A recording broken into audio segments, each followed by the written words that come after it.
handle the truth.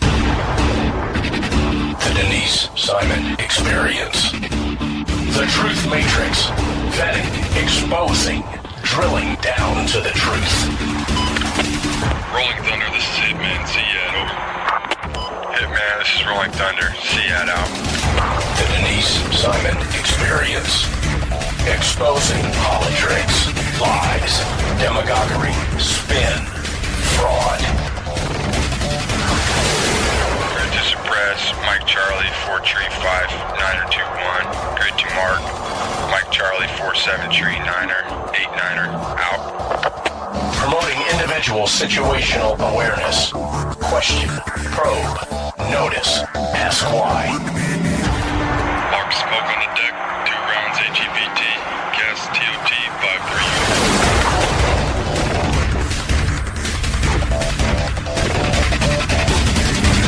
And now, the Denise Simon Experience.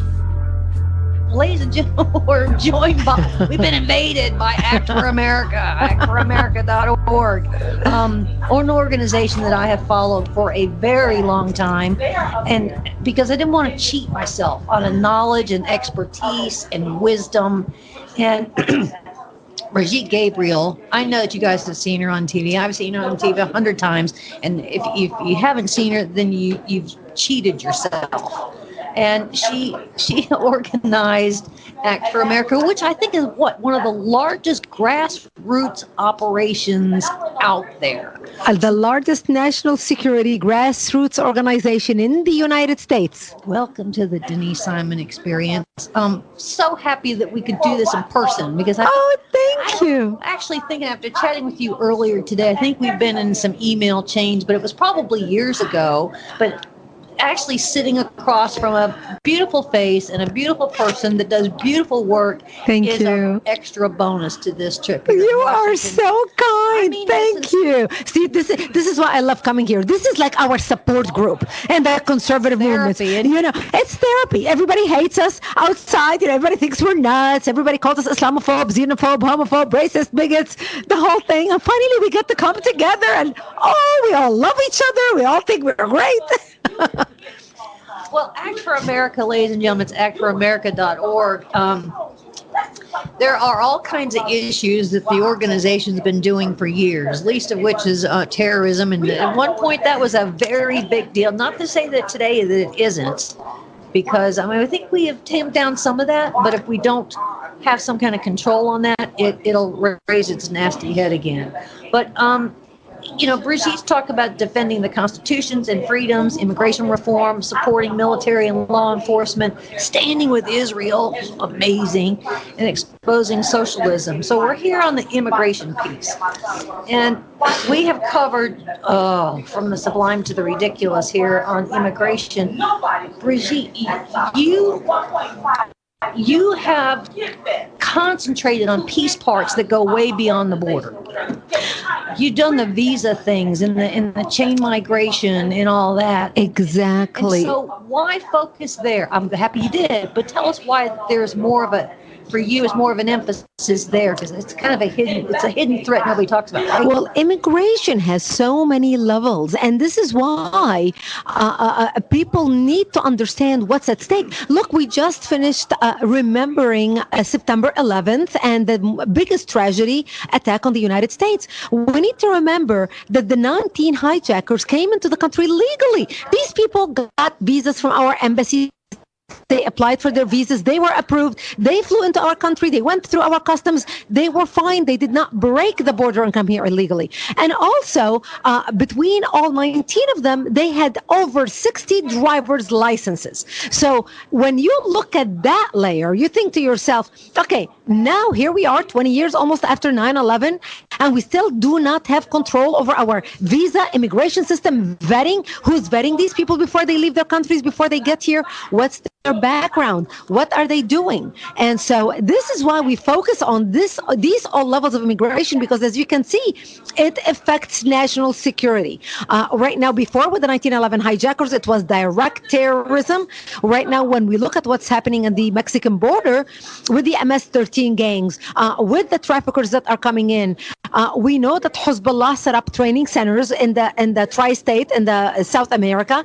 The Hezbollah is funded by Iran. Hezbollah is working with the drug cartels and smuggling people into the country. They are even renting children, Denise, renting children for $300 a child, so they can come here as a family unit in order for them to come into the United States. Then they recycle the child, send him back through into Mexico with the drug trafficker, and bring another person back in again. So it's a racket, and it is dangerous on so many levels to the country. So if you were having a debate with somebody on the Hill and you wanted to impart this message, surely they've heard it, they've read the memo, but selectively they have very short memories. Who do you want to tell that story to again? Because I would argue that so many are in a pre-9/11 mentality. Oh, yes. But the fascinating thing is, when the 9/11 Commission report came out, there was an entire comprehensive chapter on immigration.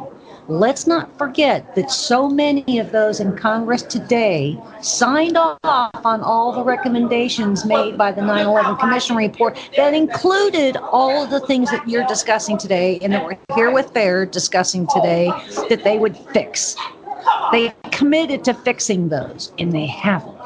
Who do you want to tell that story to? No, they haven't. And I want to say it to all of them. You know, it doesn't hurt for the good ones to hear it again, but for the other ones who are sitting on the sidelines, basically betraying the American people, who actually say the right things when they are running for election. They want your money. They want your vote.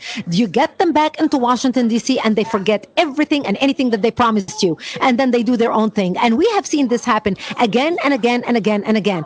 Look, Denise, we had a Republican House. We had a Republican Senate under President Trump, and we even had the Republicans stab the president in the back and not help him do the things that he promised the American public to do. So here we have a president fighting for us, fighting for our country, and he's being betrayed by some members of his own party. So here's what we need to do. We need the American public to wake up and start making phone calls to their representatives. Remember, your representatives are just like you. They put their pants on in the morning exactly the way you do. They get up in the morning, they sleep at night. They're exactly like you. The only differentiator is they ran for office and somehow they got elected, but they report to you, you pay their salary. Call them, remind them who they are serving, and remind them who put them there and who's going to get them out. I encourage people to go to our website, actforamerica.org, actforamerica.org. Click on Take Action. Join us as an activist. We want to be able to notify you when there is a bill coming down for a vote, and we need you to call your member of Congress. Also, when you go to our website, actforamerica.org, and click on Take Action, it drops down where it shows you all the bills that we have on our high priority in Congress right now. Multiple bills on immigration, multiple bills about the wall and securing our country. We need people with the click of a button. They can enter their zip code.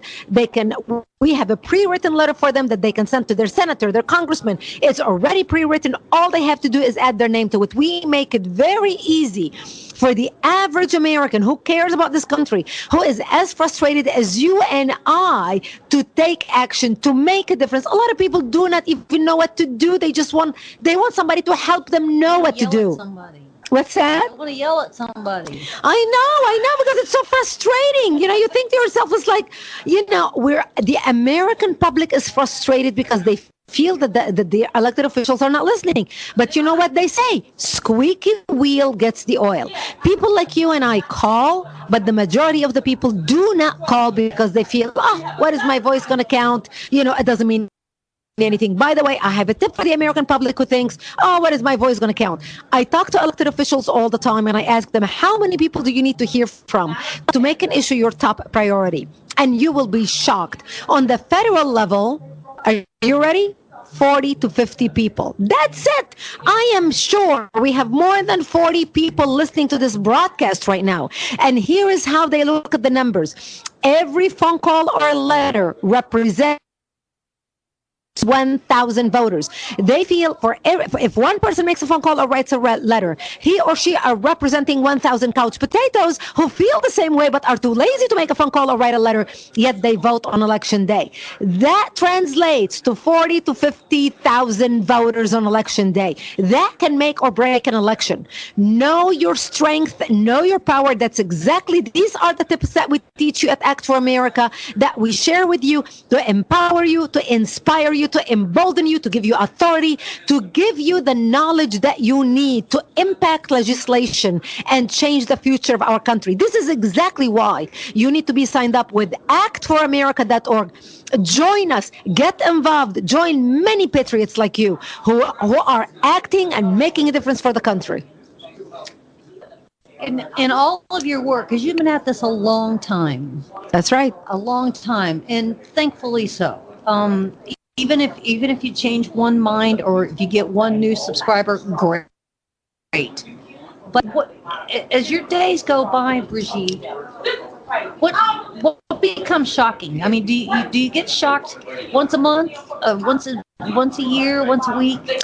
It's something else that you've learned. I don't get shocked at the left. I get shocked at our own people who betray us. I get shocked when our own people whom we think are our friends, who are watching and are with us in base camp and in the trenches, because when they stab you, that stabbing is fatal. And so these are the ones that I am shocked. When you look at McCain, who basically kept the Obamacare with one vote just to stick it to President Trump, he basically stuck it for the nation. He betrayed every single American. So when we look at the enemy within like that, this is, and I don't want to say it's shocking, because sometimes you get to expect it out of some people. They say you can read the envelope by the letter by its title.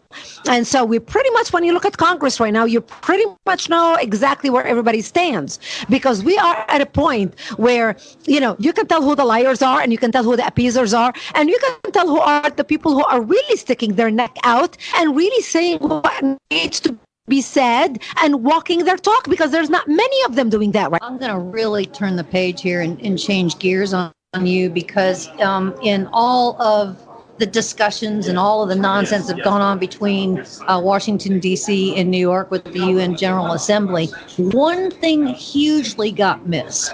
And I need your take on this one, because you're certainly one of the experts that I know of and sitting right in front of me. But Mike Wallace had a fascinating interview with Rouhani of Iran. This interview, the questions were fabulous, but Rouhani blamed virtually everything on the United States, to the point where he said Israel is a supporter of Islamic State. And if you want proof, all you have to do is go into some of the hospitals in Israel and see who the Israeli doctors are treating. It was Iran who actually defeated Islamic State territories in the Caliphate land that they had, not the United States. The United States is the one that's spreading terror. And I don't know how Mike Wallace could have sat there and just said, dude, really? This is a very lost interview that I think happened with Rouhani. And so no wonder Trump didn't want to meet with Iran and shouldn't. What is your take on that? Well, my take is that we shouldn't even give a platform to people who are not worthy of giving a platform to. Why are we putting Rouhani on national television? Why? Why give thugs a platform? Why give people who oppress people, where he's got millions of his citizens in the streets of Iran begging for freedom, begging for basic rights? They have a religious patrol, religious police who is whipping people, taking them to jails and torturing them simply because they want to take their scarf or their head covering off, simply because they want to listen to music, simply because they recorded a video. How come the questions were not about the human rights what's abuses in Iran? How come the questions were not about why Iran is squashing its people? How come they are suffocating their people? These are the questions that we need to ask. Why is Iran being so aggressive against other countries? Why did Iran attack Saudi Arabia and the oil field? Why is Iran supporting Hezbollah, one of the largest, most lethal terrorist organizations in the world, who have committed terror attacks on 4 continents?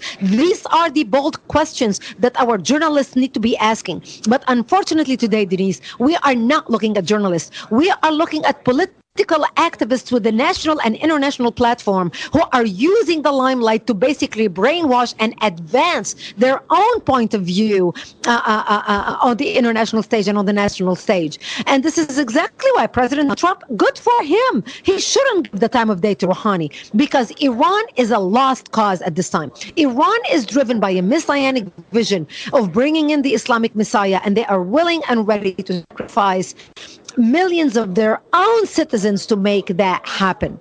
And this is what we need to be talking about, and what America needs to do to protect the world, to protect not only the world from a terrorist Iran, from a terrorist regime, but especially the Middle East from Iran, who's trying to establish his hegemony on the Middle East. And then the next interview is where Blair is interviewing Erdogan of Turkey, and Erdogan completely takes the side of Iran.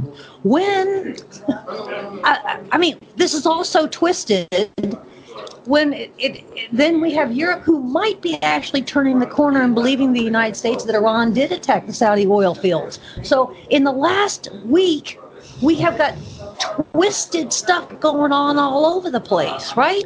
Oh, absolutely. Absolutely. I mean, look, Erdogan, I mean, look at Turkey. Turkey is sponsoring and supporting terrorism right now. Remember all the flotilla attacks against the ships going to Israel, and they're taking all these bombs and all these weapons on that, all facilitated by Turkey. When you look at Erdogan, we started seeing a shift in Turkey, actually, basically starting in the 1990s. And Turkey has continued shifting into radicalism. Right now, Erdogan is more aligned with radical mullahocracy in Iran than he is aligned with Ataturk or any of how moderate Turkey used to be. Turkey is no longer moderate. You know, we still think of Turkey the way it was under Ataturk, the way it was so moderate. Turkey is no longer moderate. Turkey is becoming a radical Islamic state with Erdogan at the helm, and basically he is acting just like the mullahocracy in Iran. Remember when they tried to do the coup on him?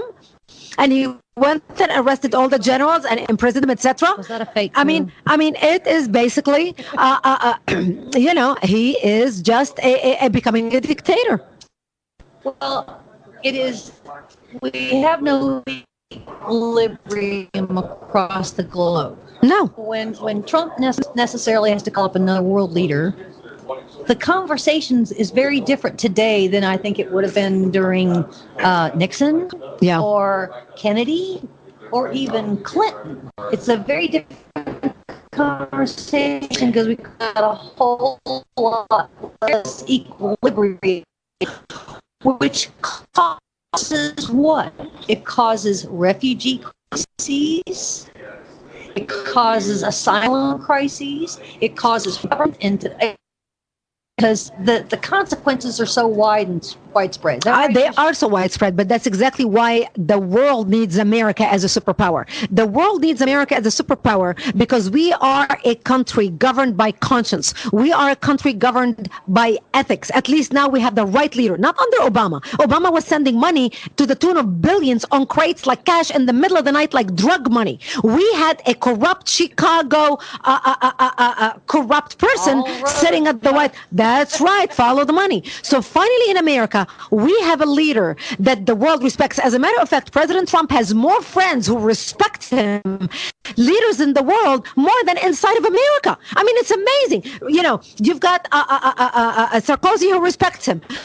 You've got him now talking to the president of Ukraine. He's talking to the president of North Korea. The leader of North Korea has more respect to President Trump than some of our own people in the United States right now. I hadn't thought of it that way. That hasn't been said before, but that's kind of interesting. He is bringing and building bridges with the world. Except we in America, if you listen to the media, you would think President Trump is not doing anything at all. Yet at the same time, he is actually reaching out. He's making our enemies respect us. He's making our allies trust us again. He made NATO richer.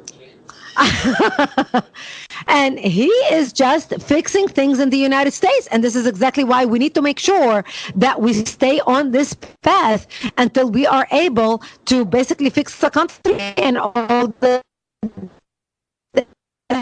reverse damage that the country.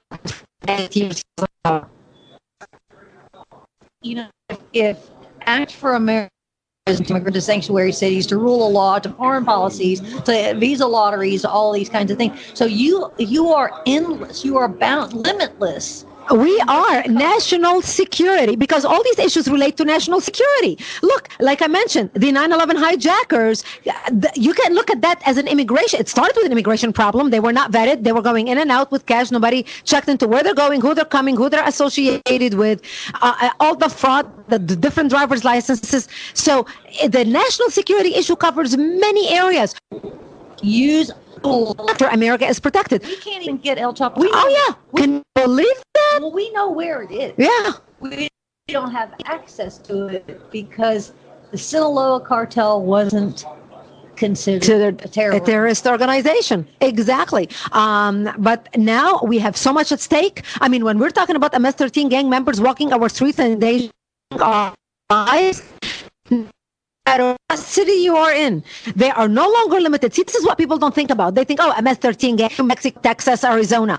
Right here in the nation's capital, Denise, in Washington, D.C., we have 3,500 active MS-13 gang members operating in the city of Washington, D.C. That's a problem. And the other problem is, right now, the MS-13 gang members who are arrested are in our prisons.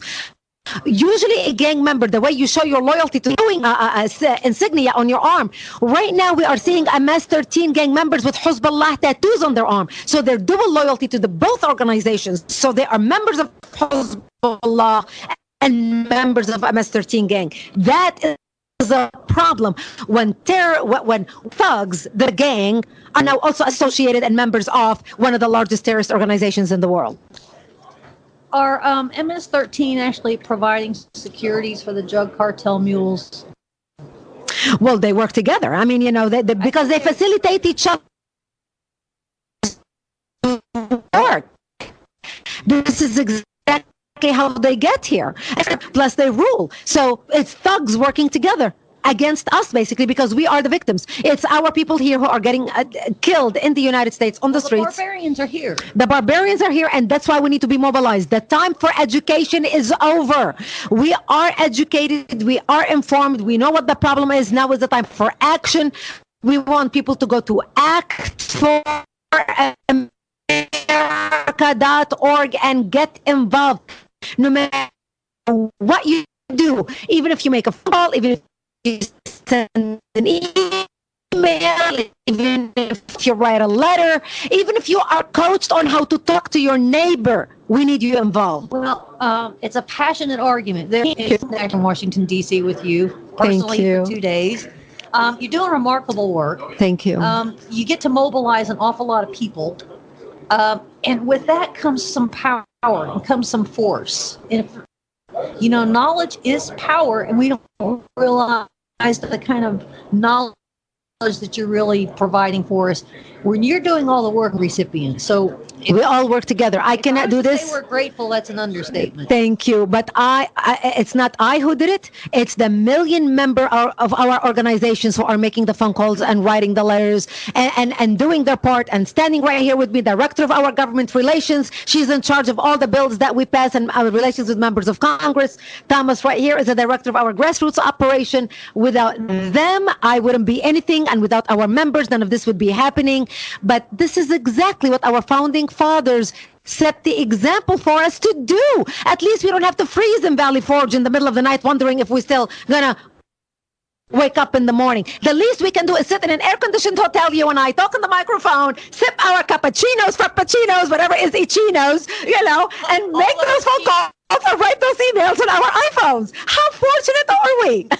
But we owe the thanks to our founding fathers who gave us this incredible country that we can come here and be all we can be as Americans, whether we are first generation immigrants, third generation immigrants. They prepared the way, and it is our responsibility to secure that freedom for our future generations. Well, you clearly are a freight train, and you've got an awful lot of cars behind you going up and down, the hallways of Congress. You. The work on the Hill. The Hill's a stupid place. Oh my God, the swamp, the swamp. And there goes Congressman right by us, but it's nuts. But Brigitte, Gabriel, we're just grateful.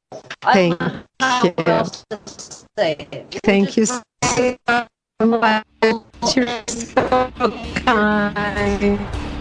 Your passion and your information and your work is contagious. Thank you so much. Ladies and gentlemen, there's more coming your way, so stay with us here on the Denise Simon Experience.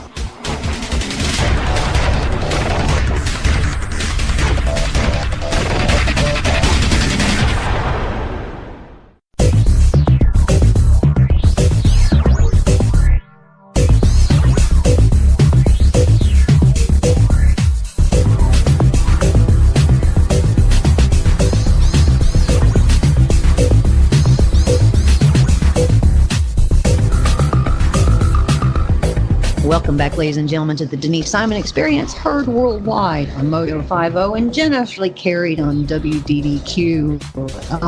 Thanks for being with us. We are still doing our broadcast from all of our stellar people here that FAIR, the Federation for American Immigration Reform, has put together for us on all the subject matter experts when it comes to immigration. And I called on my old buddy, and I get to really see him in person, talk to him in person this time, and that is Matt O'Brien, who's the director of research here at FAIR. This is one of the smartest, I swear to God, you're really one of the smartest people when it comes to all things immigration. Matt, we so appreciate your just endless and energy in the work you do. Thank you very much. FAIR is old, isn't it? 40 years old this year. I said to somebody, a couple of days ago, going back all the way to the Nixon administration, we wanted to have oil independence, and meaning we had to get off of OPEC. And how many years ago was that? 45? 50? Yes. It took us that long to kind of get it right, and then a businessman, non-politician, to help us get there to have oil independence. So FAIR's got a couple of more years to go, I guess. If 45 or 50 years is the bell ringing moment that we get another policy right.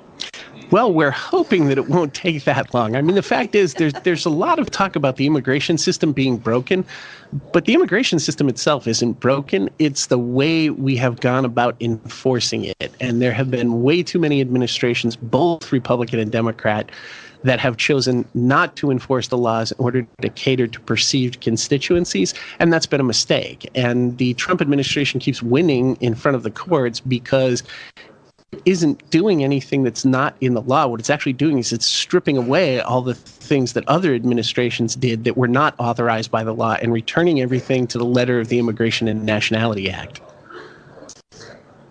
Can you imagine, well, you do, the monies that we spend annually on all things immigration. And that's big, going across the entire spectrum, from domestic stuff to international stuff. Just paying for ICE, just paying for Customs and Border Patrol, that's fine. But it comes down to law enforcement, it comes down to health and human services, it comes down to agriculture, it comes down to education, it comes down to transportation, it comes down to courts, all these other kinds of things. But what about 40 years of dollars that have been spent on immigration? We're in the trillions, are we not? We are. Just to put that in context, illegal immigration right now costs us about $116 billion with a B per year. That's just the illegal side of it. That doesn't count any of the costs of administering the lawful immigration system, which permanently admits about 1 million people a year to the U.S. Then when you take into account illegal aliens and legal, lawfully present aliens combined send remittance payments back home That's money that's taken out of the U.S. economy and put in the economy of their home countries, never to come back. That's about $150 billion a year. So it's massive amounts of money that wind up being spent by the government on behalf of the taxpayers. I say on behalf in scare quotes. And money that leaves the system in the hands of people who are not U.S. citizens, some of whom don't even have any legal right to be here at all. So that's massive amounts of money. And we're having these debates about healthcare and the cost of college tuition and all of these things. Think of what we could do with that money if we kept it in our own economy and we didn't spend it on people who are not U.S. citizens. We've got, you guys have invited an awful lot of law enforcement here. I mean, we got, 160, 140 sheriffs from the country, around the country. Large number of sheriffs. I feel like I'm in an old Western film. Joke. I mean, it's like almost like we got a bunch of cowboys here too, and fun. And so, wouldn't you think that we spend $140 billion a year on a problem, and the day after that, it's fixed? In other words, it's kind of like you take the car, you go get some new brakes or some new tires, and you spend $600, and you come home and it's fixed. But we don't fix the problems. We just throw more money at it. So in the case of public safety, we're not improving anything. So shouldn't Congress be embarrassed by that? Congress should be embarrassed by it, but all the previous administrations that haven't taken this seriously, both the executive branch and the legislature, should be embarrassed. You know, to stick with your car metaphor, this is like you have the old beater car that's reached the point of no return, and you keep making these $2,000, $3,000, $1,500 here, $500 there, and you go bankrupt when you'd be better off to just start with a new car. And I think we're at the point where we need to make some major changes to the immigration system if we don't want to drive off the cliff in that old beater car. And that's sort of the point where we're at. Now, the good news is the Trump administration has been very, very effective at doing what needs to be done.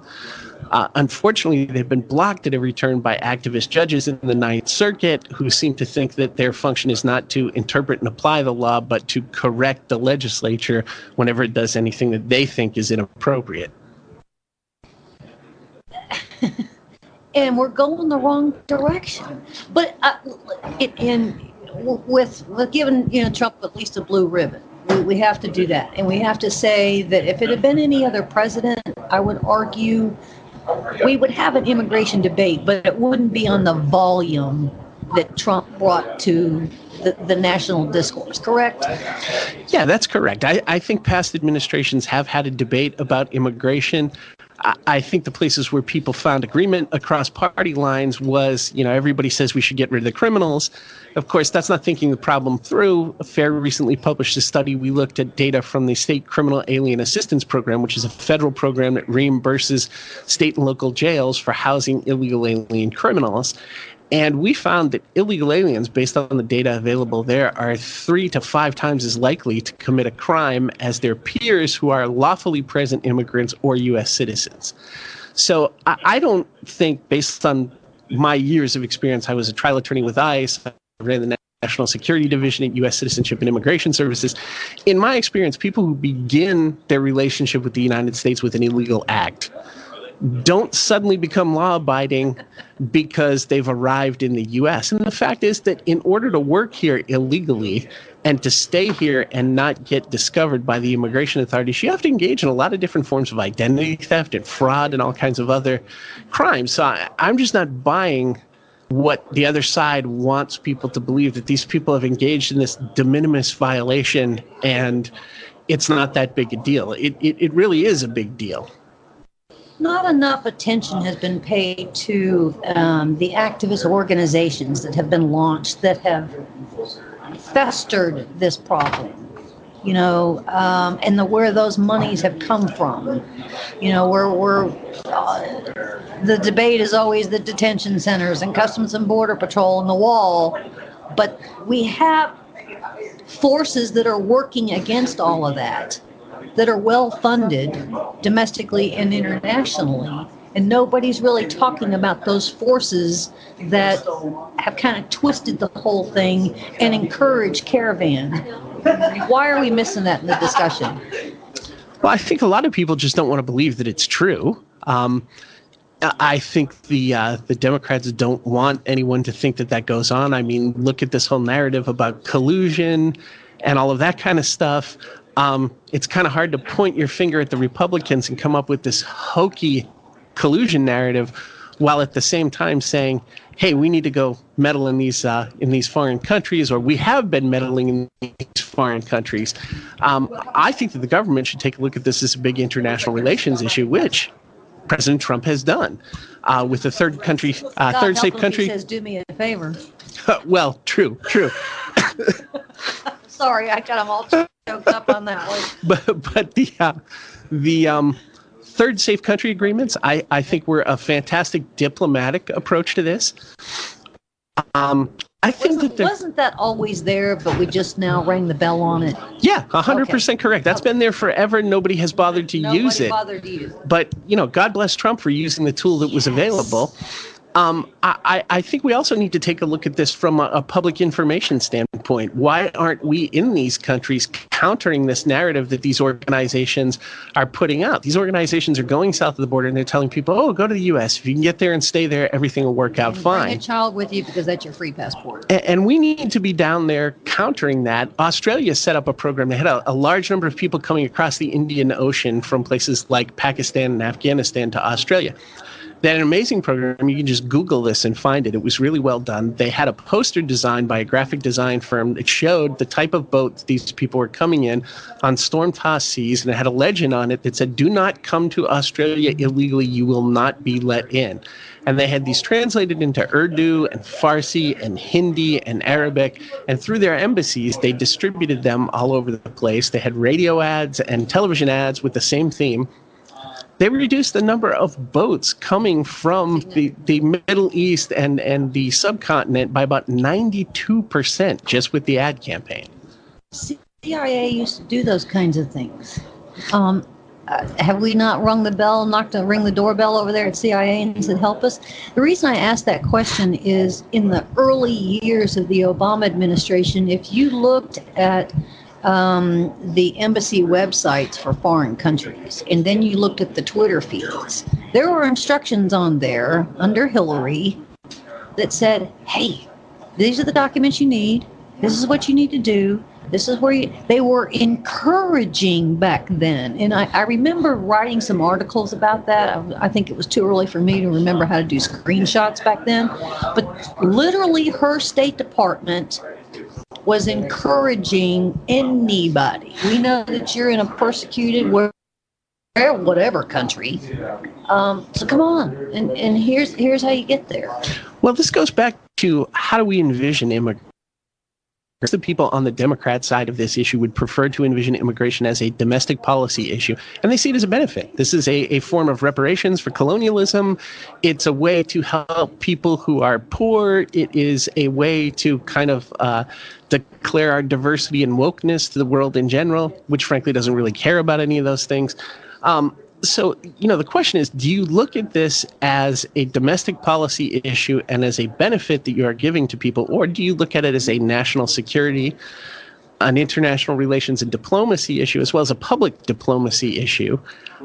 I think if you take that look at it from those other perspectives, then you find that it's a very different issue than when you're looking at it purely as a domestic policy issue. And unfortunately, most of the international relations schools do not teach it as a diplomacy and international relations issue. The one place that does, the place where I did my master's degree, and I'm in the doctoral program there now, it's a place called the Institute of World Politics, which is down by DuPont Circle. And they take a very traditionalist approach to this. The reason I went there is because they're the only international relations school that I know of anywhere that looks at immigration as something that has to be conducted in the realm of international relations and analyzed accordingly. What you just said is really kind of fascinating. So if we take in 25% of Honduras people, Hondurans or El Salvador, and we're feeding them and clothing them and all this kinds of thing. If we translate that to $5,000 a person or a head, or that's foreign aid. It is indeed. It's a form of foreign aid. And then you have to think about it from the other standpoint. We're very generous in allowing people to become citizens. So when we do that, we are creating people who frequently become a voting bloc in the United States. So if you think of the number of Indians that are here in the U.S., there are a large number of people that originated in India. They became citizens of the U.S. They still have connections to their home country, and very frequently the home countries are aware of this, and they use this in what's called diaspora diplomacy. It actually has a name, and people study it, and they try and influence the vote from abroad to try and get the United States to do things that are more favorable from that country's policy perspective. More favors. I need a paper airplane. We got a whole bunch of people walking. It's like a bus station in here, and anyway, I'm trying to get the volume down. But Matt, you're so brilliant at this. Am I the only one that kind of has these kind of conversations with you, taking immigration to a whole different realm of discussion? You are one of the few, and it's one of the reasons why I love talking to you so much. Thank you. It's mutual. There are a number of people in the media here in D.C. and nationwide that are really taking a serious look at this from a broad perspective, the way that you do. Those people are all here at Feet to the Fire. But, I think you're doing a very valuable thing here, because you're encouraging people not to look at this as just there's X number of people that show up. Right. And then the other thing that I think people forget about is it's not just the southern border, and it's not as if we just have the southern border and the northern border. We have two massive coastlines, which are also borders. And if people think that those are not exploited by people who want to get here, they're mistaken. I was, when I first started working for INS back in 1996, I think it was, I was sitting at a bar on Hallandale Beach Boulevard, having a pot of steamed clams and some of my friends, and a speedboat pulls up. And a bunch of people on the speedboat dropped plastic garbage bags off into the water and jumped into the water and started walking up the beach. And we said to the bartender, "What the heck is that?" And he said, "That's the latest group of people." Goes on all the time. He said, "That's the latest group of people coming from Cuba, or possibly it's the latest shipment of drugs." He said, "The bags don't look heavy enough, so it's probably Cubans, not the drugs." He said, "It's a very common occurrence here." It's mind-boggling. We tend to forget about both the coasts in this debate. Well, and visa overstays, or just the people that come here on a normal travel visa, or an education visa, or a diplomatic visa, or a cultural visa, blah, blah, blah, blah, blah, blah, and they never go home. Well, and the students are a big deal, because if you think about the difficulty that educated people here in the U.S. are having finding jobs in things like the STEM professions, why are we importing competition? And if we know that competition is overstaying their student visas, why aren't we enforcing those laws to protect our young Americans and protect their futures? I'm going to ask you a question here, and I have to I asked somebody that was really smart the other day, and I got an answer that I kind of expected but didn't want. And it's because I traveled on over to the Treasury Department website, and I looked up CFIUS, which is the Committee for Foreign Investment in the United States. And there's been a dramatic change in that website, because now you can't search today like you could 6 or 7 months ago, which maybe I've missed the memo. Maybe you can help me find it. But I asked this question, so help me with this one. Who is really investigating foreign terror organizations using layered front companies to make various investments in the United States and get a visa as a result? Our little Hezbollah friend, Mr. Saab in New Jersey, comes to mind. Now, I asked this of a former special operations guy with DEA, and his answer was, no one that I know of. Is your answer the same? My answer is a little more positive. Okay. And I have personal experience with this. So to the extent that we are worried about terrorist organizations penetrating the United States through the legal immigration system, there is an investment-based visa called EB-5. Correct. I was the chief for a short time before they detailed me over to the National Security Division and then told me that I was going to take that over permanently. I was the head of security for EB-5. And so there is a very talented group of people that works with the Treasury, with the CFIUS organization, and looks at all the sources of funding that these people have in order to determine whether they're connected with not just terrorist organizations, but with intelligence organizations from places like Iran or China. Unfortunately, USCIS has only recently, within like the last probably 7 to 10 years, started to develop this expertise in the financial aspect of this. ICE has a big role to play in that with the ICE investigations unit as distinct from their deportation unit, and the FBI is involved in a lot of this in terms of financial investigations. But that's something that we need to explore. It wasn't all too long ago that the matter of 9/11, in the case where Iran was complicit in part of those attacks, went through the court system, and we were seizing some monies and some properties, which included some real estate, high-rise buildings in New York that were owned by Iran. And if you walk around certain places here in Washington, D.C., you will see pieces of real estate, shopping centers, and developments that are owned by the Development Fund out of Qatar. China owns an awful lot of stuff here, too. So, okay, that could be a little bit of a problem, but that also gives those countries and people the ability to have corporations and get their little EB-5 things, right? And we don't know who those people necessarily are. We think we do, but we're finding out not so much. So this goes back to what I said about taking a look at immigration from an international relations perspective. There are countries like India that have benefited greatly from immigration to the United States, not just in the form of remittance payments, but there are huge numbers of people that have learned business here in the U.S., gone back to India, and built the tech industry in Hyderabad, India. Purposely. And the Indians love us for that. And so they are generally pretty happy with the nature of the immigration system. Which works like it's designed.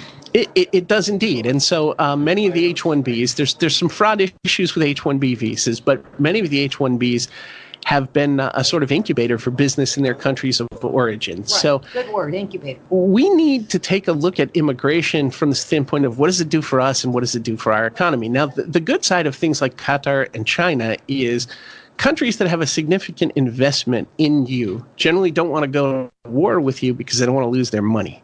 So from a diplomatic standpoint, that's good to actually have a name for that, too. It's called enmeshment. The thing that we don't do is we need to take a look at this, and when these people are coming in here, we need to say, okay, what if the Qataris build a shopping mall in the Washington, D.C. area? What are the downstream immigration effects of this going to be? How many people are they going to want to send here? Who are they going to want to send here? The good news with all of this is that we have the tools in place to be able to approach this correctly, but we need a paradigm shift in the way that we think about this. And one of the things that I think has been excellent about Donald Trump is he's not a career politician, he's a businessman. So he does tend to think about these things from the perspective of a different track. What do we get out of this? He says that a lot. He does. And that nobody's really asked that question before, right? They haven't, and I think this has kind of become embedded through Hollywood and the media and everything in U.S. culture as this sort of kumbaya melting pot approach, which is true, but it was true according to the tenor of the times in which it took place. The Ellis Island migrants came here fleeing all kinds of troublesome situations in Europe, and they were actively encouraged to assimilate. And if you talk to people who came in that era, and I had, when I was a young boy, had family members that came in from Sweden, when you talk to them, it was very interesting. My grandfather did not speak Swedish, even though his older relatives did. And I asked him about that one time. I said, Grandpa, why don't you speak Swedish? And he said, because I'm an American. I was born here, and Americans speak English. That is not the attitude that you see with many of the immigrants that are coming here. Now, that's partially their fault, but it's mostly our fault because we are telling them it's perfectly fine to come here and set up a facsimile of Pakistan in New York City. And fly your flag. When the message that was sent previously in the 1920s and the 1930s was, listen, you can still eat Pakistani food, you can still speak a Pakistani language, but when you go out into the civic community and when you go out into the economic community, we do things in English. So we weren't asking people to give up that much. What we were asking them to do is get the added benefit of being able to participate fully in the civic life of the nation. Who in Congress needs to hear the conversation that we are just having? Probably all of the Democratic members of Congress, and quite a few of the ostensibly center-leaning Republicans. I mean, one of the things that's frustrated me about this whole thing is if you look at this from a political perspective, if you're a big government Democrat, you probably shouldn't want this because you're growing this government that you then have to be the nanny state for all these additional people. If you're a Republican, you probably should want a little more of this, at least from the libertarian economic perspective. What I think the Republicans have done effectively, or at least the more conservative-leaning ones, is look at immigration and say, it's not purely an economic issue, so I can't look at this just as a business commerce thing. I have to look at it from a number of different perspectives. The Democrats, on the other hand, have just looked at it from a standpoint of pure political power. And they seem to think that they're going to draw people from these countries that have this sort of leftist, socialist-leaning tenor to them. And then they'll declare an amnesty. These people will all become citizens, and then they will have many more Democratic voters. That's dangerous for a variety of reasons. I mean, it's dangerous because you don't want a one-party country where nothing ever trades back and forth, because that stagnates you in terms of innovation and development. Making terrible faces at Matt when he's talking all this. Is disgusting looking face on my face. But from the standpoint of what is it doing to your political system, Democrats are welcoming in all these people who, people don't. China's not a free country. They may have become somewhat capitalistic, but the fact is people don't leave China and just go. They leave China and the government goes, someday we're going to ask you for a favor, much like the old scene from The Godfather. And so a lot of these people are not active spies who are trained and employed by the Chinese intelligence agencies, but they're people who are indebted. Exactly. And they're going to call the debt. For being allowed to leave. And the fact is we are such an open society. I mean, it's really shocking. When I was back in college in the Reagan era, they had a big case where they arrested a student from China. I want to say it was at MIT, but I don't recall. It was so long ago. But what this kid had been doing is he had been going to university libraries and copying all this open source stuff that it was perfectly legal to copy, but it had never occurred to anyone that when you let this student in, perhaps he's going to get a little of this and a little of this, a little of that information, and then the people with the real knowledge of the weapon systems and so on and so forth are going to put it all together. And so that's sort of the problem we have. We're always treading a balance between having an open society that allows us to pull in the best and brightest from the world, to pull in ideas from all over the world, and to do commerce with people all over the world, but at the same time protect our own population. And whenever you have that openness, you always run the risk of the bad coming in with the good, and you have to be very vigilant in order to manage that risk. And I spent most of my career attempting to manage that risk. It's a difficult job. We finally got serious about it after the September 11th attacks. Matt, you're way too smart. Well, thank you. I appreciate that. I mean, really, I hope for my listeners, they get to understand a whole different, track, a whole different avenue of these conversations.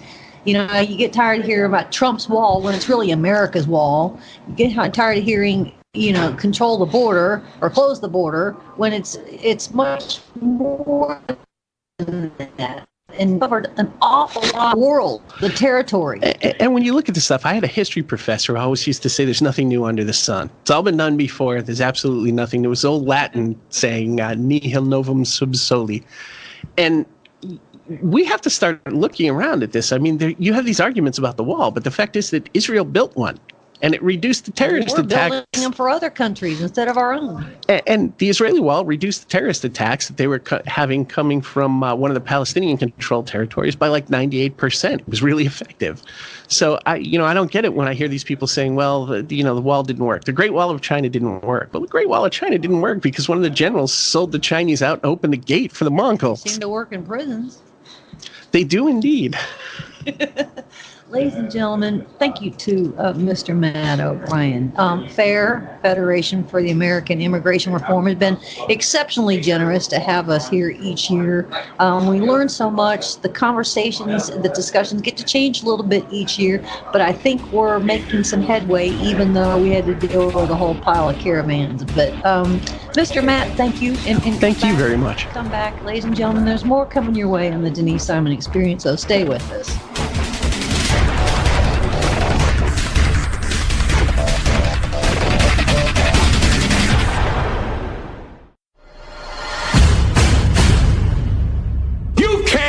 reveal the truth. The Denise Simon Experience. The Truth Matrix. Vetting, exposing, drilling down to the truth. Rolling Thunder, this is Hitman. Seat over. Hitman, this is Rolling Thunder. Seat out. The Denise Simon Experience. Exposing politics, lies, demagoguery, spin, fraud. Grid to suppress. Mike Charlie, 4 Tree 5, 9er 2-1. Grid to mark. Mike Charlie, 4-7 Tree 9er, 8-9er, out. Promoting individual situational awareness.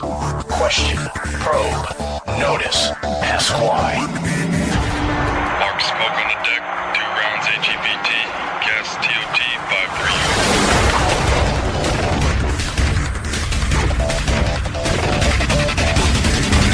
And now, the Denise Simon Experience. Congressman Babin from Texas has been kind enough to join us. We were just talking about before Jack hit my recording of the call that how stupid Washington, D.C. is. And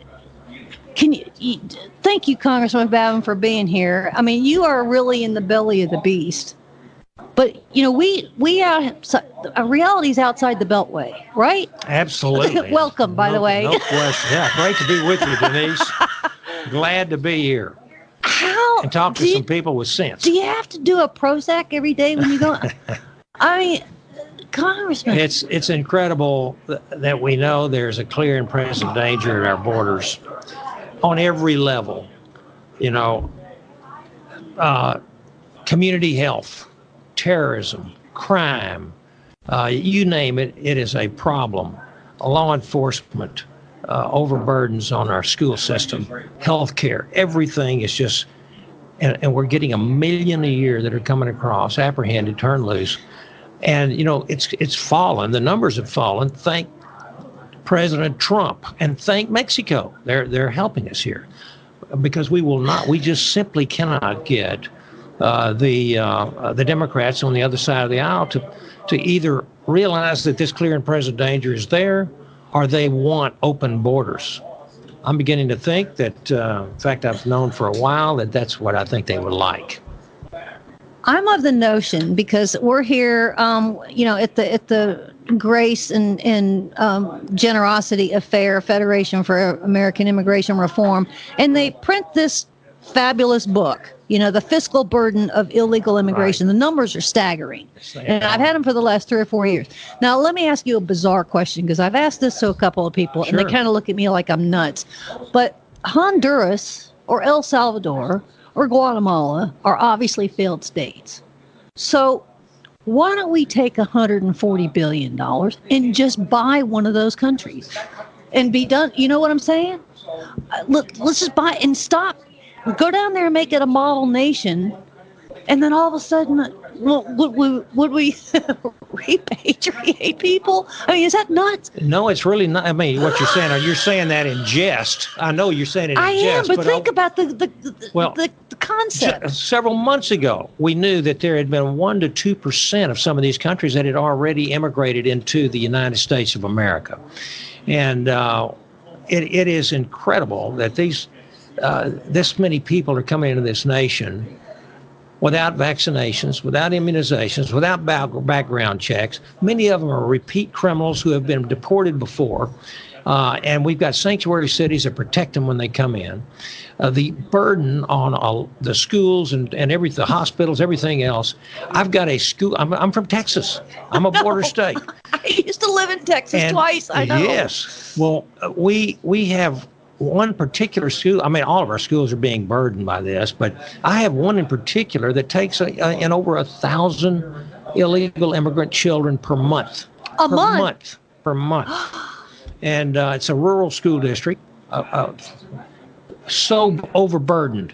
They've had 2 bond issues that have failed because the taxpayers are getting sick and tired of it. You know, and all these kids are sitting in, in portable buildings. This is a wonderful school district, and yet we can't get any control of our borders. So our citizens have to keep bearing this unbelievable burden. I'll give you an example. When I got elected in 2014, there were about 2,500 students in this rural district. There's about 7,500 now. What county? Liberty County, Texas. Oh my God! Yeah. I knew you were going to say Liberty County. That's why I asked the question. It is incredible the burden that they are placing upon our citizens, taxpayers. You guys in the House are really operating at a major deficit, as far as any kind of power or ability to advance anything, bipartisan, blah, blah, blah. So I want somebody in the Senate side, because at least we can hold a hearing over there. And you guys in the House can just trot on over there and participate and be part of the audience or the gallery and really talk about the costs and the burdens, as you are mentioning, so you embarrass, the other side that just doesn't want to advance. Denise, I don't think they can be embarrassed. I mean, we're talking about these kinds of problems. We've been talking about this for several years now. And they simply talked about oil for 40 or 50, oil independence was 40 or 50, and we finally got it right. We've got it, and you can thank Texas for that, Denise. Yeah. My father was president of the American Petroleum Institute years ago, so I get it. That's great. Yeah, anyway, that was a sidebar. I never talk about myself. Sorry, Congressman. No, proceed, okay. Please. Well, all I can tell you is that we've reached out. We've invited people to come with us on coattails. From the other side of the aisle. They generally go down there with their own coattails. We saw AOC went down there and falsely said that they were drinking out of a toilet and made all these accusations against our border law enforcement agencies. And the need for disincentivizing thousands and thousands of these Northern Triangle people and all over the world, basically, they're coming from everywhere, to disincentivize them from coming in. We're going to have to get rid of the loopholes. We've got to make some changes. El Salvador, just buy the country. And absolutely, well, I know Trump's interested in Greenland, but that might not help us. Might not help this situation. Touche. Yeah. But we just have a problem on our hands, and all the Democrats can do is think about Trump derangement syndrome, impeachment, and grasp onto every straw they possibly can that has he done. They're going to look for something until they can find some basis to impeach him, when he has set this country on the right track, the track that it hasn't been on for many, many years, to solve this border problem, to get our economy booming like it is right now, to rebuild our military, rebuild our space program, and just do things that and stand. I saw him at the UN making his speech the other day. There's a man that loves America standing and before a semi-hostile crowd at the United Nations, telling those folks that the United States is going to start looking out for our own interests. And we're open for business. That's right. So I'm very proud of this president. I didn't get to, I was traveling, so I didn't get to hear it. I have read part of it, and I understand reading it is probably better than necessarily hearing it. But let me ask you this fascinating question, Congressman. If Trump were not president, let's say it was a Democrat, we wouldn't even be having an immigration discussion at all, would we? We would be talking about open borders. We would be talking open borders. We have this cliche, cross the Rubicon. Where is the Rubicon in this? That Rubicon was crossed a long time ago, as far as I'm concerned. In California, illegal aliens are already voting in local elections. The Democrats in the House of Representatives offered a bill earlier this year to allow illegal aliens to vote in national elections. And so they complain about Russian influence and all this kind of stuff and foreign influence in our elections. What do they think it is when you allow illegal immigrants to vote in national or even state or local elections? Serve on juries. A non-citizen gets to determine your case. Absolutely. I can't think of a bigger insult. How can that happen? Because they're registered to vote, right? In a local election. That's so right. They become part of a jury pool. That's nuts. It is nuts. And I have 16 grandchildren, and I'm worried about their future. And so that's why it's so important. Maybe didn't come here to talk politics, but the truth of the matter is your hypothetical suggestion a while ago to have a Democrat rather than Trump in office, it just chills my spine because, as you said, if it was Hillary Clinton in there, we wouldn't even be talking about this problem. It would have all been brushed and swept under the rug. And isn't it fascinating that none of the, 600 2020 candidates, whatever the number is now, none of them have been asked an immigration question, have they? Well, they were asked one. How many on this stage would give free health care to illegal immigrants? And I'm a veteran, okay? I'm a veteran. Veterans can't get all the health care they need. And then the Democrats are offering, just today, we voted on two bills that the Democrats proposed, H.R. 2203 and H.R. 3525. H.R. 2203, we're calling it the Illegal Immigrant Customer Service Act, because that's basically what it is. And the other one, 3525, we're calling that one the Improving Health Care for Every Illegal Immigrant Act, because that's exactly what these bills are going to do. Do you know? Don't know exactly who the Democrat, but I can tell you that. So if you're voting on it, it got out of committee. Oh, absolutely. But we see, as a Republican, we don't control the agenda. We don't control the majority, and so they're free to do this. And these bills, I'm sure, pass the House. They will be stopped in the Senate, thank God. And they would, even if they did pass the Senate, President Trump would never sign any ridiculous things. Ladies and gentlemen, I'm looking at this piece of paper in front of him that he brought. It's H.R. 2033 and H.R. 3525. Did I say that right? 3525. I'm reading them upside down. H.R. 2203. Oh, sorry, 2203. Right. And free health care. Free health care. Here it is, free health care. Is there a dollar amount? Do they do the CBO thing and then they attach a dollar amount to that? You know what? I don't have the dollar amounts on them, but you can even just use your imagination what this is going to cost the American taxpayer to have requires the Department of Homeland Security to set up inoperable electronic health record system to track the medical history of millions of illegal immigrants. That's what they were going to do. We can't even do that at the VA level. We don't have that in electronic health records yet. Places illegal immigrants before American service members and veterans. It's unbelievable. Set up illegal immigrant inoperable, what they call EHR systems, and it diverts funding away from Homeland Security priorities. The other one is the Customer Service Act. We're calling it that. But it's demoralizing for Border Patrol, for ICE, for these. I mean, it just empowers the illegal immigrant ombudsman to scrutinize the training and conduct for our federal law enforcement officers. Okay, so they're Uber drivers, they're nurses, they're cooks, they're babysitters. And about right now, we're going to have to be, we're doing blood pressure and rape kits and DNA stuff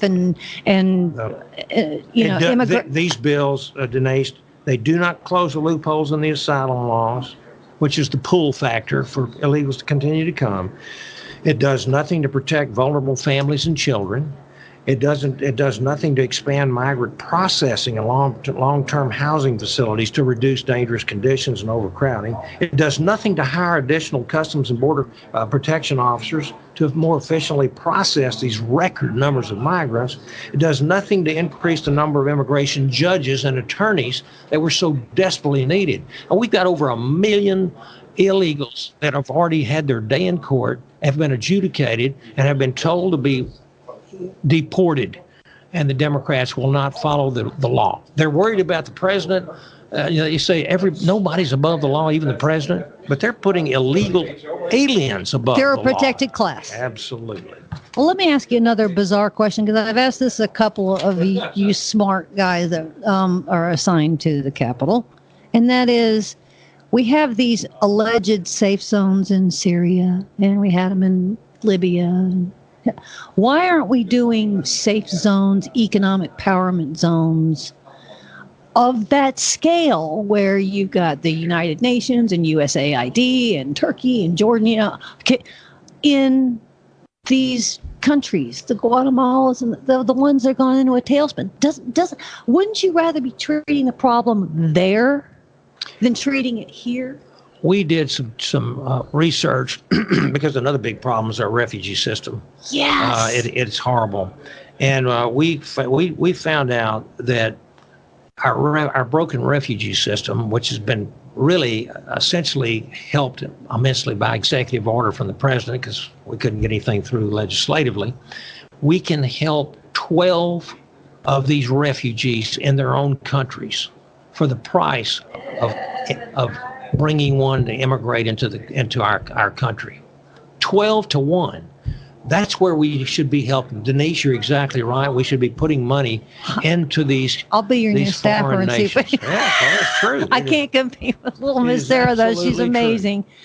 But, it just seems to me, in a high tide, all boats rise. We don't want countries to fail.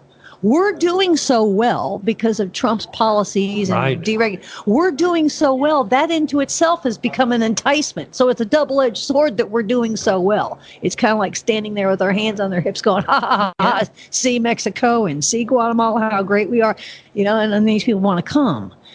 But, we can do that same model. We have to sell it. But you have to do that same model in the Nicaraguas and. We have been saying this, Denise. We know that if we can help these, the problem is corruption in those nations. Is the money getting where it needs to go? Well, we don't know, and I for one believe that we can put our money in places that would really greatly help. Because I'm a compassionate Christian. I believe in helping my fellow man. However, opening the door to unlimited illegal immigration, open borders, if you will, puts an enormous burden on our country, and I don't think we can continue to be a sovereign nation or a solvent nation. I think we would be bankrupt in no time. Well, and I keep hearing Bernie and Hiawatha, otherwise known as the high cheekbone. Yeah. Hiawatha. Everybody anyway. We're the richest nation in the world. Wait. We're 23 trillion in debt. How does that become the richest nation? And how does that work? How it works is that. Don't you have a squirt gun in your pocket that you want to just walk down the hallway and just super soak somebody that comes out, Remember my 16 grandchildren I was telling you about? We're mortgaging those kids' futures. Yes. That's exactly what's happening. And then when we open the doors to thousands and millions. And you can't, as a parent, you can't get your son or daughter into a college because the fanny of a Chinese or somebody from Turkey or Jordan is sitting in the seat over there at Harvard because those governments have lobbied those universities to give them first choice, first right of refusal. Well, today some of these universities are going to do nothing but indoctrinate our kids in socialism anyway. So I can tell you we have a problem communicating, and to go back to the first part of our discussion, and that is educating Americans to just how atrocious this problem is, and what it's draining from our coffers, our treasuries, and the crime, the potential terrorism, the diseases.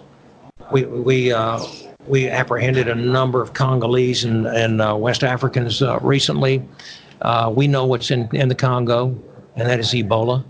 How much longer is it going to be before we get a case? We had a declaration of a national emergency, and we repurposed billions of dollars for Ebola under Obama. But we did. Ladies and gentlemen, a big, huge round of applause for Congressman Babin of Texas to come join us. He walked out on a couple of these cockamamie votes that they had over there. Congressman, thank you so much. You bet, Denise. Thank you. Please stay in contact. Sarah is an amazing staff person that you've got over there. I told her that she's one of the best communicators that there is. But thank you, Congressman. She is. You bet, Denise. Right. God bless you. Thank you. Thank you too. Bye.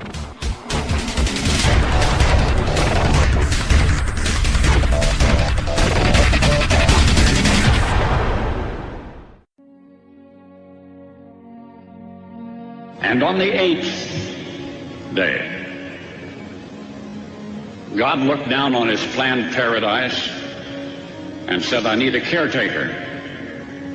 So God made a farmer. God said, I need somebody willing to get up before dawn, milk cows, work all day in the fields, milk cows again, eat supper, then go to town and stay past midnight at a meeting of the school board. So God made a farmer.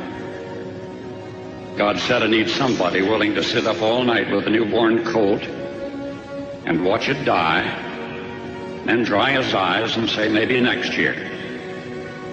I need somebody who can shape an axe handle from a persimmon sprout, shoe a horse with a hunk of car tire, who can make harness out of hay, wire, feed sacks, and shoe scraps, who planting time and harvest season will finish his 40-hour week by Tuesday noon, and then painin' from tractor back put in another 72 hours. So God made a farmer. God said, I need somebody strong enough to clear trees and heave bales, yet gentle enough to yean lambs and wean pigs and tend the pink-combed pullets, who will stop his mower for an hour to splint the broken leg of a meadowlark. So God made a farmer. It had to be somebody who'd plow deep and straight and not cut corners, somebody to seed, weed, feed, breed, and rake and disc and plow and plant and tie the fleece and strain the milk, somebody who'd bale a family together with the soft, strong bonds of sharing, who would laugh and then sigh and then reply with smiling eyes when his son says that he wants to spend his life doing what Dad does. So God made a farmer.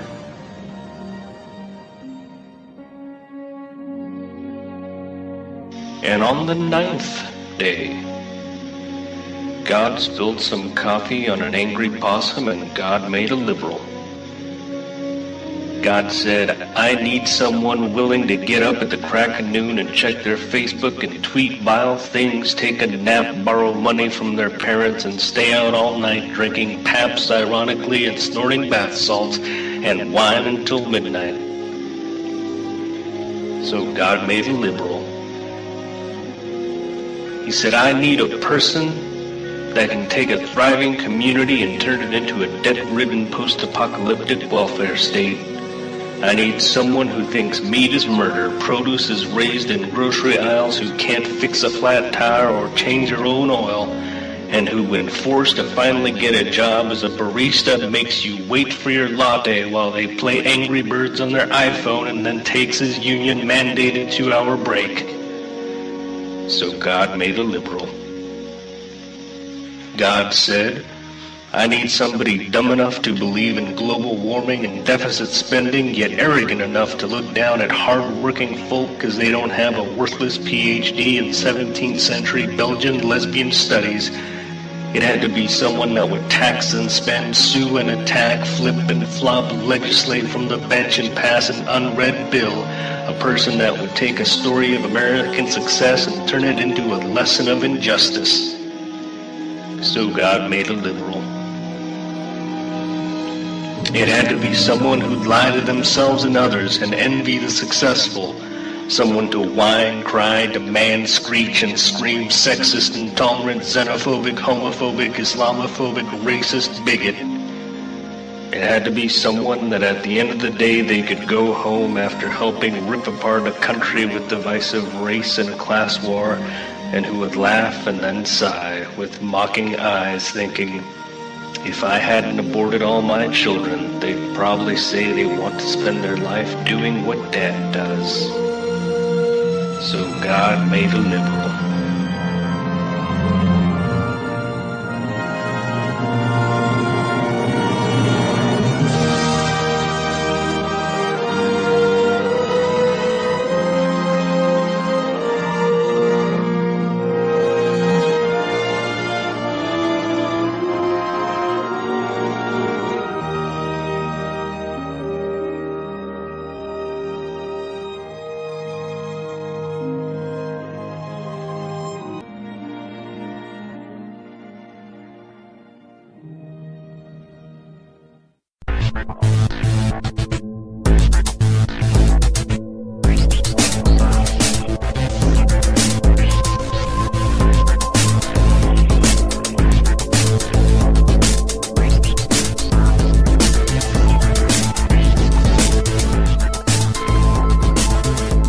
Thanks, ladies and gentlemen, for staying with us here on the Denise Simon Experience. Very happy that my buddy here, Seton Motley, with lessgovernment.org, is able to join us. We want to talk about Peter Thiel and Google. Sadly, it only got like 5 minutes a headline.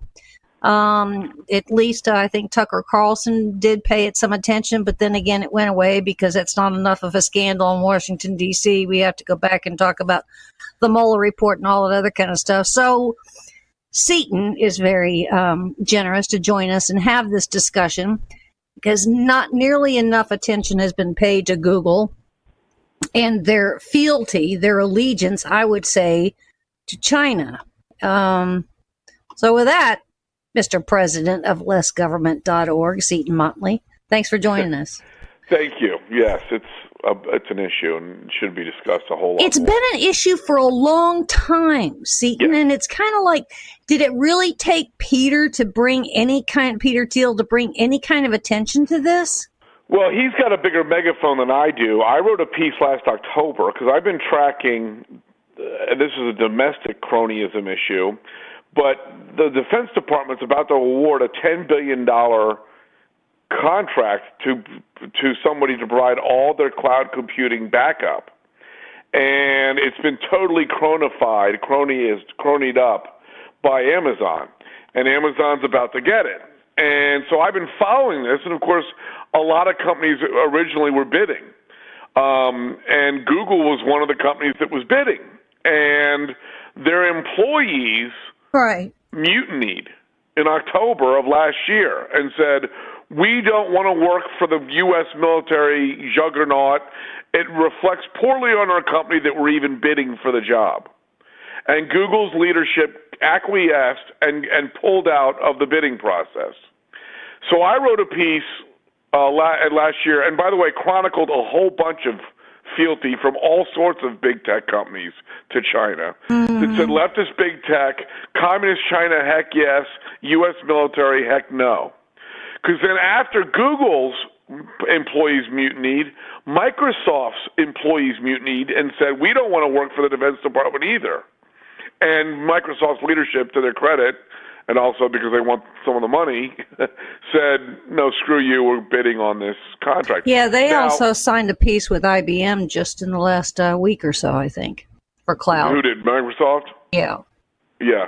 But my point was, I said in the piece, it looks awful, according to Google, it looks awful to work for the U.S. military, but they've been bending over backwards for China for 2 decades, and that doesn't reflect poorly on the company at all.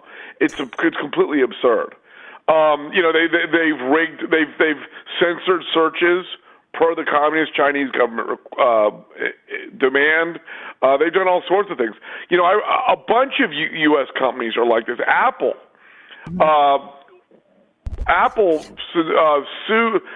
got the Obama administration to sue Qualcomm 3 days before Trump got sworn in. The Federal Trade Commission sued. I think Apple did it at the behest of the Chinese government because right now we're in a race to 5G. Your listeners have probably heard about it. There's 2 countries, whoever gets there first, whatever country gets there first, sets the global standards. We've gotten to every level of network, 4G, 3G, first because of Qualcomm. Qualcomm, a year ago, tried to have Broadcom, which is a Singapore company that is actually funded by the Chinese government, to do a hostile takeover of Qualcomm. Because if Qualcomm goes away, China by default leads on 5G because they're the only ones left. So thankfully, there's a panel called CFIUS, Committee on Foreign Investment in the U.S. It's the Defense Department and State Department. Anyway, they all got together and said, no, Broadcom is not buying Qualcomm. So that stopped that. So then 3 days before Obama left office, the FTC sued Qualcomm in coordination with Apple. I'm arguing also in coordination with the Chinese government, saying that Qualcomm's patents are a monopoly. Well, of course patents are monopolies. It's like suing Shaquille O'Neal for being tall. It's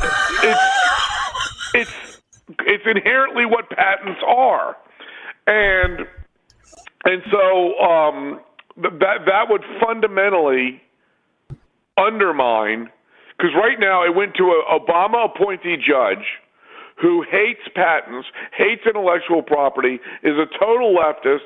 Her friends say she loves being a judge because it gives her an ability to affect change. No, that's not a judge's job. If you want to do that, take off the robe and run for Congress. So she's a total leftist. She's also always ruled for Apple every time she's had him in front of her for 10 years. And she ruled for Apple in this completely ridiculous, for the Federal Trade Commission, in this completely ridiculous lawsuit. So now they're trying to go to the full Ninth Circuit to get a stay and eventually an overturn. But anyway, Apple's completely over a barrel with China. In fact, I just saw a story a week or so ago. I think the only thing left that's not manufactured for Apple in China is the iPad, and they're moving iPad manufacturing to China. So these companies are all over a barrel with China. It's 1 billion customers. They're willing to cut any deal Chinese government demands to get access, including handing over intellectual property, including looking the other way when intellectual property is stolen, including censoring searches, including censoring tech, all in the name, it's the old Vladimir Lenin line: the capitalists will sell us the rope with which we will hang them. And we never should have gone into business with China. That was Nixon's biggest mistake. It wasn't Watergate. He broke into the DNC headquarters during an election. He won 49 states. What would he have won 43 without the break-in? I mean, that was a giant nothing. Opening the snake pit that is China was his biggest mistake. I have asked that question before of some Chinese experts, and the Nixon China thing was a very different world under very different leadership than it is now. Well, I still think even then it was the theory why they did it was stupid. They wanted to up the communist China as an offset to communist Russia. That was the thinking. Yeah. I think that's stupid thinking then, or now, or any time in between. I've written this and I've said it on radio a bunch of times. There've got to be some old Soviets in their 80s and 90s, some old KGB apparatchiks sitting around Moscow looking at each other going, can you imagine if the United States had given us trillions of dollars during the Cold War? Right. I mean, it's absurd. It's dumb. It's just dumb. And so, I think, and as I said in the piece today, the fealty, there's two reasons the big tech companies are working so closely with the Chinese government. One, they want access to 1 billion plus customers. Two, although it's not really, that's a lie too, because there's still a ton of Chinese that don't have any money. The crony capitalism they run has blown up certain areas and left a whole swath untouched. So there's a lot of Chinese that are still dirt poor, North Korea style. But anyway, the big tech companies work with China because they want access, and two, because they kind of agree with their politics. I think that last part is the most right part that you've said.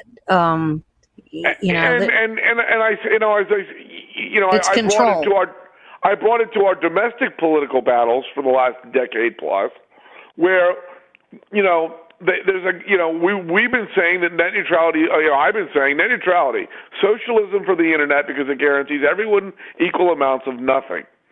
And I said that this is a communist policy for the internet, and I've been yelled at by 9 million people, Media Matters and all that, and it's Red Scare and all this stuff. Meanwhile, the guy who founded the domestic leftist tech movement is an avowed Marxist who writes for socialist dailies or socialist magazines, and he says the ultimate objective of net neutrality is to eradicate the media capitalists and divest them from control. Well, that's communism.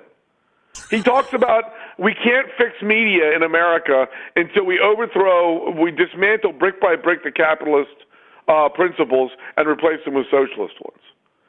This is exactly and Google and Facebook and Amazon and Microsoft and Twitter and all these companies have been funding and pushing the movement for net neutrality and other big government tech policies ever since the internet started.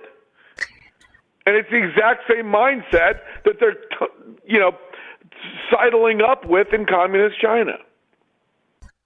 Now, in that vein, Peter Thiel he used the word treasonous. Their behavior of Google is treasonous. Interesting word, yes. Well, it really is, but it's got a whole different, obviously, it's not a political connotation. It's a valid connotation that he is applying here, because if you want to find any kind of Chinese spies, espionage, or operatives, all you have to do is go to Silicon Valley. And not only are they walking the streets and poking around, but they're employed by these tech companies.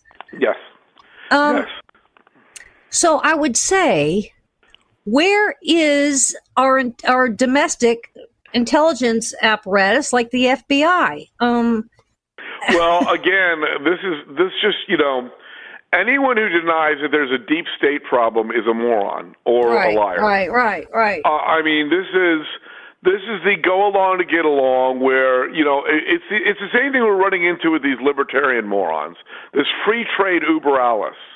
It doesn't matter who you trade with. It doesn't matter, what anti-free market principles, let alone human principles that are violated. If you can get your TV for $4 cheaper, you do it. Never mind that it was a bunch of political prisoners that put it together in Beijing, as we fund our mortal enemy on the planet. I'm sorry, Iran is not our number one problem. They're funding terrorists, and that's a problem. China is our number one geopolitical foe, and we're handing them trillions of dollars. And the deep state morons that have pushed this non-free free trade, this one-sided, China subsidizes their products, China floats their currency to make their products cheaper on the global market, China steals our intellectual property, China tariffs our stuff out the wazoo, anything we're able to send over there. That fake free trade has stood as free trade, quote unquote, in D.C. for decades, and it's the way Dianne Feinstein's can have a Chinese spy on her staff for 2 decades and nobody notices until after he gets fired. It's that kind of mindset, that DC, hey, we're making money, so that's all that matters mindset that has allowed what's going on with Google, what's going on with Facebook, what's going on with Apple, what's going on with Microsoft, etc. So we kind of, the fuse has been lit on this thing between Google and China, and yet it faded away after 5 minutes in the headlines a week or so ago. And by the way, did you see Richard Clark, who's not been a fan of conservatives? No, I'm not a big fan of his. But he's on CNBC and said, by the way, Peter Thiel's right. Yeah. So where are we now? I mean, is there some kind of an assignment that FBI Director Christopher Wray has put out there to up the game on tracking these people down? I'm not sure I trust Christopher Wray either. Well, I'm not either, but it's the best we have. No, it's yeah. I don't know. I have a working theory, and it's just a working theory. And I have spoken to someone who tangentially works in the administration, and he and I kind of agreed on this theory. From the very beginning, remember, you and I have talked about this. I've been pushing for Trump trade before Trump ran for office. Now, he was too. Don't get me wrong. I'm not taking credit for his trade policy. Yeah. But I've been saying, it's been one-sided. They subsidize, they tariff, they limit our imports, so we don't do any of that to them. And I'm just saying, let's just make it even. Get rid of all the government on both sides, on all sides. Well, one of when Trump came in and started reworking things, I said, my guess is on the order, and it's been pretty accurate. I said the NAFTA will be redone first. That's going to be the easiest to do. China and Mexico, they don't want to lose. They don't want to stop, trade for a second. They can't afford it. They don't want to. So that'll be reworked, and it has been. We just now have to get the Democrats off the schneid and pass the damn thing. I said then we'll do Europe.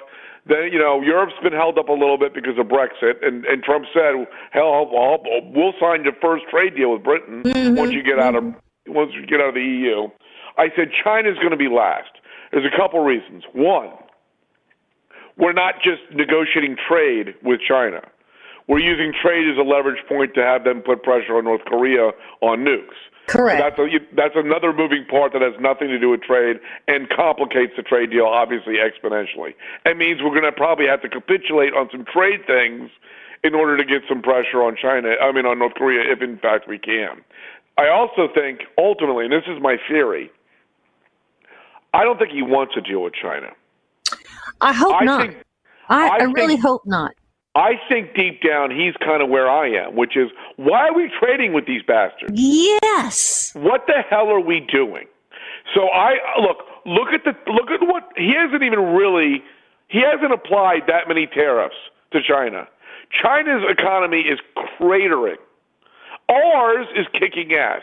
And I'd like to point out, for all the tariffs or taxes libertarian morons out there, we've had this kind of economic growth before. We had it under Reagan. We had it to a lesser degree under Bush the second. What's the one difference? What good thing is happening now that didn't happen under Bush, that didn't happen under Reagan? Wages are going up. And why are wages going up along with all the other economic indicators? Because he's putting tariffs and people are moving jobs back here. I'm a huge fan of tariffs now, and I'd like to use them to replace a lot of the taxes on us American citizens directly, because I think it creates much better domestic policy to pay tariffs pay secondary tariffs on goods imported than it does to income tax Americans and sales tax Americans and all that. I'm watching what's happening with tariffs. I'm becoming more and more of a fan of tariffs. And I think Smoot-Hawley is one of the most overrated, overlearned, incorrectly understood things that ever happened in American history. So I think Trump. This is a mutually arrived at decision, me and my friend. Mostly on his side, I will give him credit. He said, here's what I'm thinking. I'm thinking we don't get anywhere on our trade negotiations with China through the 2020 election, and then hopefully when Trump wins re-election, he then just hammerlocks them with tariffs. Well, I'm beginning to think that is exactly right. And I think he's also. We have the U.S. Trade Representative and the U.S. Chamber of Commerce, and they're going out to some of these larger corporations and saying, when do your contracts expire with China? Is there an exit strategy if we have to get out early? And can you remove that business to some other country that's more beneficial? Right. Those being. And this is what amazes me. There are 194 countries that can handle this work. And we chose communist China in the 70s. What in the hell were we doing? I mean, that's why I think a lot of it should go to necessarily these three countries that are causing us the biggest headaches in immigration. That's El Salvador, Guatemala, and Honduras. No, they don't have the human capital to handle some of this. Well, but they will in the New York Minute if you decide you're going to. No. I'm talking about human capital. The average IQ in those three countries is too low to do this stuff. Well, we don't. We send the people. I mean, the manufacturing, sends the smart guys. We just need their labor. Well, if that's true, that's fine, and that if that'll work, that'll be a solution. I just think we see these people, when they break into our country, we have to teach them Spanish before we can teach them English because they only speak Mayan. I mean, these countries. There's a reason these countries have been awful for hundreds of years. It's because they're full of not very bright people. Right. Same with Africa, I'm sorry to say. But, so I'm not entirely, that would be a great solution if it's possible, if it's plausible. What do you think that the State Department is doing right now with regards to Google? Do you think the State Department is... I don't know. I don't know what's going on. I don't know what exactly they're doing. That's internal stuff, and Trump loves to play it close to the vest. So I'm not sure. I'm not exactly sure what they're doing, and we shouldn't know what they're doing. Well, yeah, because I would say, China is making some other moves in other places across this country, which is really quite important. Thank you. And where China goes, Google goes. And so what Google is doing with China in China, Google is doing with China in, say, Africa. So, the whole point of that is it's a very complicated issue for sure. And I think Huawei is making it even more complicated, as well as Google. Would that be right? And that's another thing where Huawei's been in our country for a long time, and that's a government spending bill I would wholeheartedly support. Huawei stuff is really cheap because, of course, it's government subsidized, and they've sold a lot of components, not to big companies, not so much to big. I don't think Comcast and AT&T and Verizon are not buying Huawei components. Right. The people who are the mom and pop rural broadband shops. The little small companies that provide rural broadband that don't have a lot of money. They're chock full of Huawei products. I would be perfectly happy to see us pass a bill, and I think it's actually been proposed in both chambers to pay them to replace their Huawei stuff. Give them money and say, get rid of that, burn it, pretend you're Hillary Clinton with the Huawei stuff, and beat it with hammers and replace it with non-security threatening equipment. That needs to happen. I remember when everybody got upset, and I was a little upset too, but I'm learning my lesson. When Trump he came out hard against Huawei and then kind of backed off a little bit. Right. I think he's just toying with China. I don't think he's serious about that. I hope you're right, because while he did that, our trade representatives are in Europe going, get rid of Huawei. Correct. They didn't change their tune in Europe, so there's no reason we would be putting the hammerlock on Europe and then backing off here. That doesn't make any sense. And along with Huawei, there's ZTE, which is the same issue. Now, is Peter Thiel in a particular position to know some more details about the relationship and the nefariousness between Google and China? He's a player's player in tech, and he's constantly, he's not only is he he co-founded PayPal and he got really rich off selling that to eBay, but then he immediately started Clarion Capital and started investing in other tech companies. So he's constantly meeting with all sorts of up-and-comers, existing people, because, say here's a cool idea from an up-and-comer. Well, then he's going to talk to existing tech companies and say, hey, if you were, presented with this product, would you buy it? So he's constantly talking to these people. I mean, I can't think of 5 guys who aren't spies who would probably have more access to more information than Thiel. And, he's a careful guy. He's not going to say what he said, he's not going to just throw it out there. He's only going to do it when he's a measured guy, and he was serious when he said this. This was not. Well, yeah, he was to go on national TV and then use Google and treason in the same sentence. Right. You know that he has to be. Right. And I would be wondering, based on that exchange, what the other tech companies in Silicon Valley are necessarily thinking. Do they say, wait a second, let's have a little meeting here and determine, what's really happening in our own shop? Well, and that's, every time something bad happens to one, because a lot of, finally the worm is turning on these big tech companies, and a lot of bad news is coming out on them finally. And I think every time something happens to one company, the other ones go, oh, at least it wasn't us. Which is one of the reasons I wrote this piece, because I said this is way more than just Google. This is everybody as far as China's concerned. I think so too. Look, they've got, these are obviously, almost $1 trillion companies, several of them. They've got entire crisis management staffs working, one, to deal with things as they arrive, but also to prepare the next steps as things are revealed. They're ready to go to Plan B when Plan A gets corrupted by Peter Thiel coming out and saying you're treasonous for dealing with China. Then they move on to the next, okay, Plan B. Plan A's moot. Go to Plan B.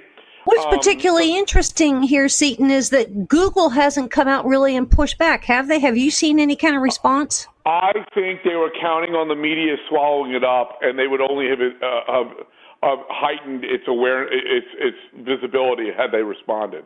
Interesting. Google did not respond. You were correct. They did not respond. I was looking. I was waiting. They said nothing. And I think that was again, they're paying a lot of crisis management guys a lot of money. I've done crisis management. I think they handled it about as well as they could. They waited. They had a response ready, but they were waiting to see what kind of legs Thiel's comments had, and they know the media, and they know. And everybody's too afraid to touch it. Everybody's too afraid to touch it. They're not afraid to touch it. They're fellow travelers. No, but I'm saying media. Media is too afraid to touch it. No, media's fellow travelers too. Mm-hmm. The silence is helpful to their fellow travelers. Yes. So they had a statement ready, I'm sure, but they waited to see if it was necessary. And Thiel's comments didn't have legs. Richard Clark comes out and makes another little splash, a little ripple, and then it goes away. And, as important as I'd like to think I am, I don't think my piece is going to elicit Google's ready response if Thiel's didn't. So, I just it's bad. It's bad. It's bad. Well, between this feeds into my theory that Trump wants to destroy China, not trade with them. Well, between 5G and artificial intelligence, Google and China, I hope we have an awful lot of resources on top of this. Ladies and gentlemen, we've been speaking with Seton Motley, president of lessgovernment.org.